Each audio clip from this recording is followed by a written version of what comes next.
अपने पूर्वजों से विरासत में किसी को अच्छे संस्कार मिलते हैं तो किसी को जमीन जायदाद मिलती है। लेकिन क्या आपने कभी किसी को विरासत में जल्लादी मिलते सुना है? जी हाँ, हम बात कर रहे हैं निर्भया केस के चारों दोषियों को फांसी देने वाले जल्लाद पवन की, जिसे यूपी के मेरठ शहर में और चीजों से परे विरासत में जल्लादी मिली है।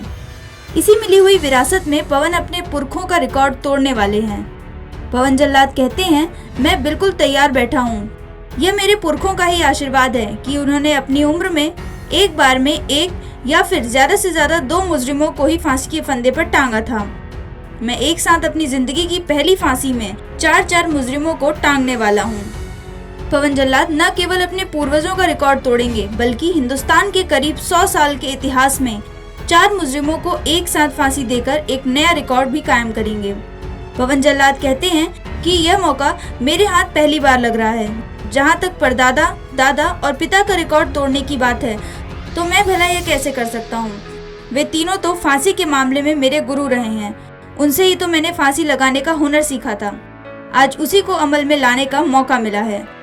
देश में इस परिवार को जल्लादों के परिवार के रूप में जाना जाता है।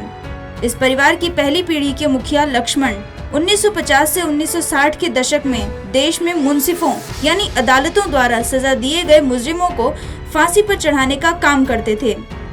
अब इसी परिवार की चौथी पीढ़ी के पवन जल्लाद इस फांसी को देने की तैयारी में जुटे हैं। उल्लेखनीय है कि इससे पहले मुंबई हमलों के मास्टरमाइंड अजमल कसाब और संसद हमले के मुख्य आरोपी अफजल गुरु को पवन जल्लाद से टंगवाने की चर्चा हो रही थी, लेकिन विपरीत हालात और परिस्थितियों के चलते वह मौका पवन जल्लाद के हाथों से निकल गया था। टीम खबर अपडेट।